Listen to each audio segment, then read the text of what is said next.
চা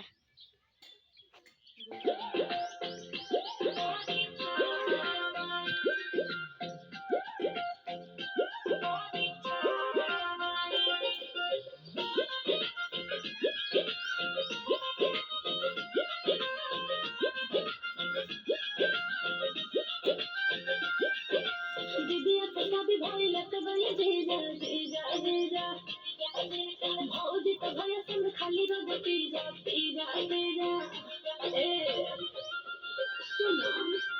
दीदी कभी भाई लत बने जीजा भौजी तो भैया संग खाली रोज पिज्जा अब हम भी तो चाय कभी तो सामने माए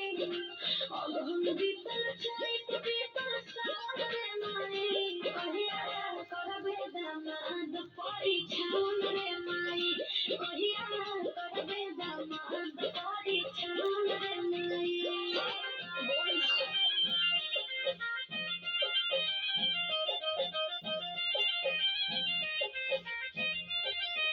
बोलना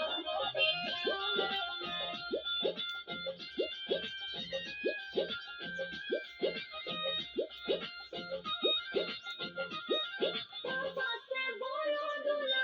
खरोच करके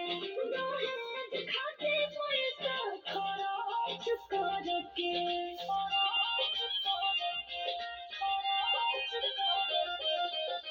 तेज के साड़ी हमके घूम के गाड़ी चाहिए बाई रे बाई हमर मोहब्बत ज्यादा गाड़ी चाहिए हमरो अब तो लागे लागे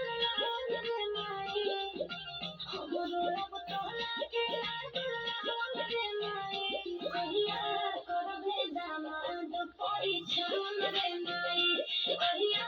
करबे दामाद परिछन रे माई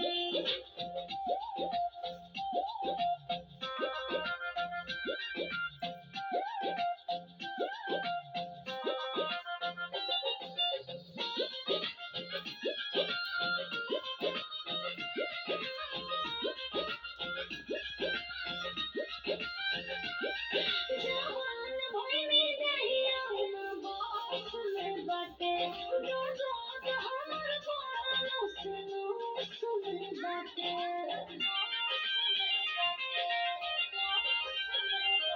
मारो छड़ाई कहिया दूर बारात आई